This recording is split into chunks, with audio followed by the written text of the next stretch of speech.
Jesús hace milagros, pero no hace magia. Mucha gente piensa que Jesús es un mago, pero no. Jesús hace milagros y para hacerlos cuenta con tu libertad, con tu sí, con tu respuesta. Soy el Padre Pablo y estás viendo la serie Encuentro con la Palabra y te invito a meditar uno de los milagros de nuestro Señor, la curación de 10 leprosos. Comencemos.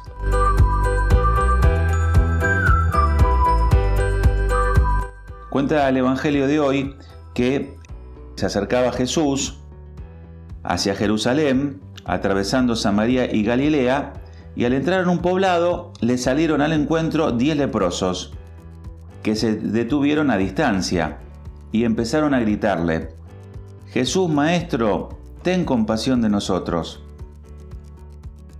Al verlo, Jesús les dijo: vayan a presentarse a los sacerdotes. Y en el camino quedaron curados. En el camino quedaron curados.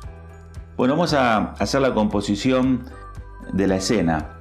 Llega Jesús a un poblado, no entró todavía, porque los leprosos generalmente estaban en las afueras de la ciudad. Incluso creo que tenían una campanita para avisar. O sea, es una enfermedad extremadamente contagiosa. Entonces estaban en cuarentena. Entonces a la distancia comienzan a gritarle a Jesús: Jesús Maestro. Jesús Maestro. Es interesante también esto, ¿no? Lo tratan como un maestro. Es decir, no lo confiesan Salvador, sino Maestro. Para pensar, ten compasión de nosotros. ¿Y Jesús qué hace ante el leproso? Ante los leprosos tiene compasión. ¿Qué significa compasión? Se compadece, padece con ellos. Sufre con ellos. Sufre de la lepra, que los aparta, que los margina, que los enrarece, que los hace personas despreciables. La lepra puede ser también un signo de lo que es el pecado en la vida del hombre. Porque también el pecado hace precisamente todo lo que hace la lepra. El pecado nos aísla, porque rompe nuestras relaciones con Dios, con los demás, nos aísla. La lepra deforma, porque la gente va perdiendo parte de su cuerpo, ¿no? Es horrible esa enfermedad. Te deforma. Y el pecado también te deforma. El pecado te transforma en algo que no sos. La lepra hace una enfermedad que genera rechazo. Y el pecador también genera rechazo. El pecador no es alguien atractivo. Contrariamente al santo. El santo es una persona muy atractiva. El santo es una persona que produce admiración, atracción. Produce atracción. Y si no, mirá, Madre Teresa, Juan Pablo II, la cantidad de gente que congregaban. Y Jesús, ante estos leprosos, podemos pensar también, ¿no? Jesús ante el pecado, ¿qué hace? Se compadece, padece con nosotros. A Jesús no le repugna el pecado, porque vino para los pecadores, vino a curarnos de nuestra lepra.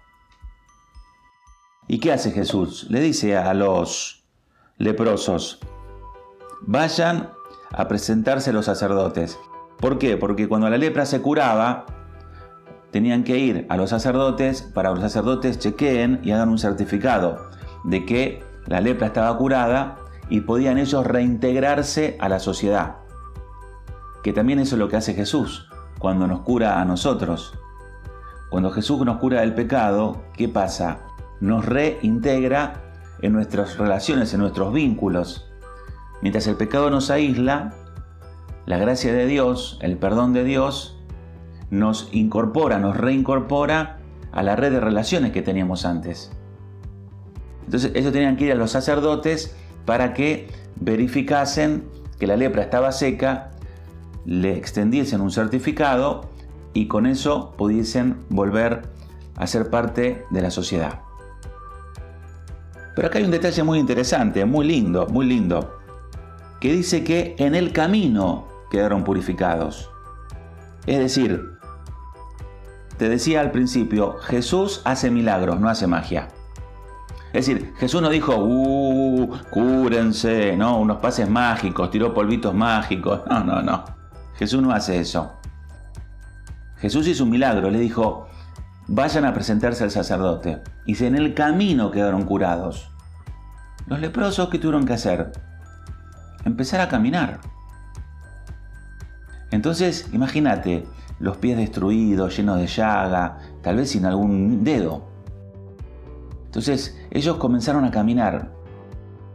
Dieron un primer paso con mucho dolor, dieron un segundo paso con muchísimo dolor, un tercero, pero ya no dolía tanto.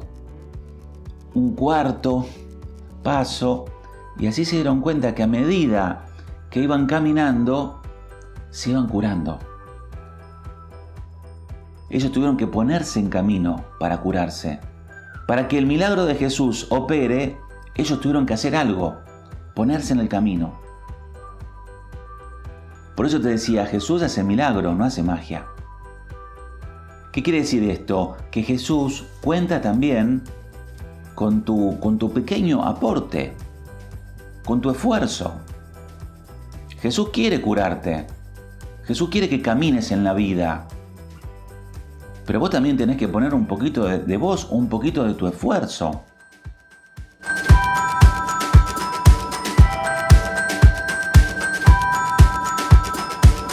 Uno de ellos dice, al comprobar que estaba curado, volvió atrás alabando a Dios en voz alta y se arrojó a los pies de Jesús con el rostro en tierra dándole gracias.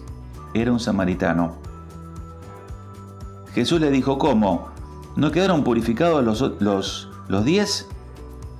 ¿Y los otros 9? ¿Dónde están? ¿Ninguno volvió a dar gracias a Dios sino este extranjero? Dice que el leproso, uno de ellos, que era samaritano. ¿Quién era samaritano? Los samaritanos no eran hebreos. También es interesante el detalle del Evangelio de Lucas. ¿Quién acoge la salvación? Uno que no era del pueblo elegido, un samaritano. Y sin embargo este hombre que no pertenecía al pueblo elegido, vuelve para dar gracias. Para dar gracias. El agradecimiento. El agradecimiento es la respuesta al don de la fe. El agradecimiento es el principio de toda la vida cristiana. Ante un don, porque la fe es un don, es un regalo que Dios nos hace.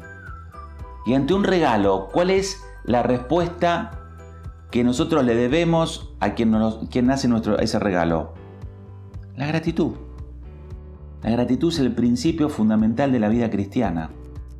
Y esa gratitud, cuando no es simplemente una gratitud fría o calculada, ¿no? Por ejemplo, yo al finalizar la misa intento darle gracias a Dios. Digo, bueno, Señor, gracias por mi familia, por la fe, por la gente que pusiste a mi lado, por haber conocido este carisma y este otro.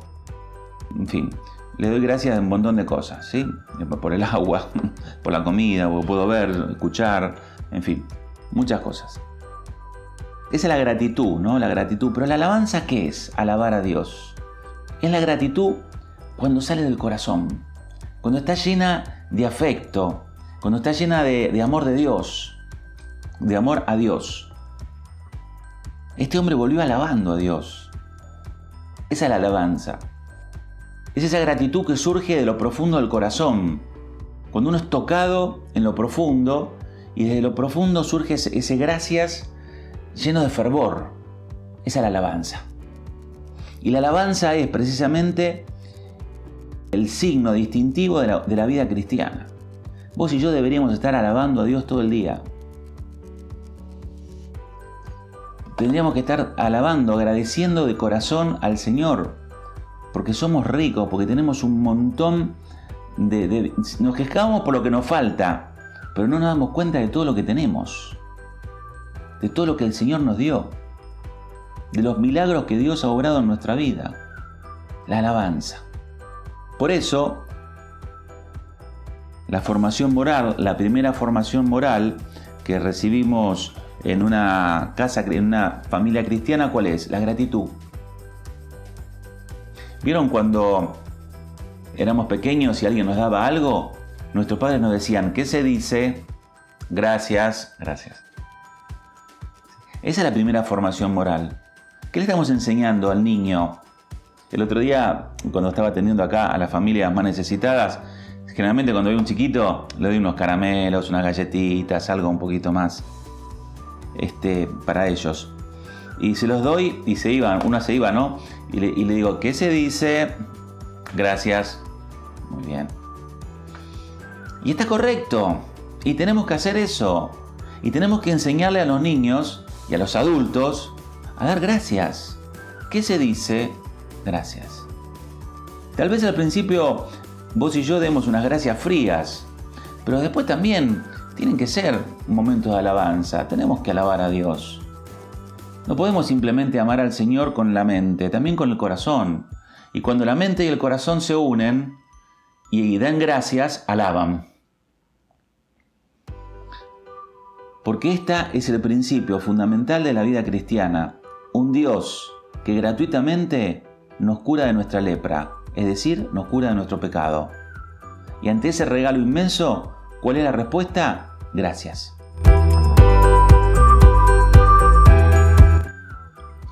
Y finalmente, termina el Evangelio. El Señor se queda preocupado, ¿cómo? ¿Y los otros no vienen a agradecer? Y también esto a veces nos pasa. Muchas veces nosotros, ¿sabes qué? Somos ladrones. No, padre, yo no robé nada, nunca robé nada. Sí, somos ladrones. Porque los otros 9 que no volvieron fueron ladrones. Fueron ladrones porque se quedaron con el regalo, pero se olvidaron de quién se lo regaló. Se quedaron con el don, pero se olvidaron del donador. ¿Cuántas veces pasa esto en nuestra vida, verdad? Nos quedamos con los dones de Dios. Nos quedamos con todo lo que Dios nos dio, pero nos olvidamos de Él, que es precisamente quien nos lo dio. La ingratitud. Eso es la ingratitud. Y la ingratitud pienso que es una forma de robo. Es una forma de robar. Cuando no agradecemos, porque nos quedamos, nos apropiamos de los dones y los hacemos nuestros. Son mis dones, son mis cosas, son mis posibilidades. No son tuyos, son un regalo que tenemos que agradecer cada día. ¿Qué tienes que no hayas recibido?, dice San Pablo. Y si lo recibiste, ¿por qué te jactás de lo que tenés? Todos somos leprosos y Jesús no tiene repugnancia de nuestra lepra. Se acerca y quiere curarnos. Quiere hacer milagros, pero no magia.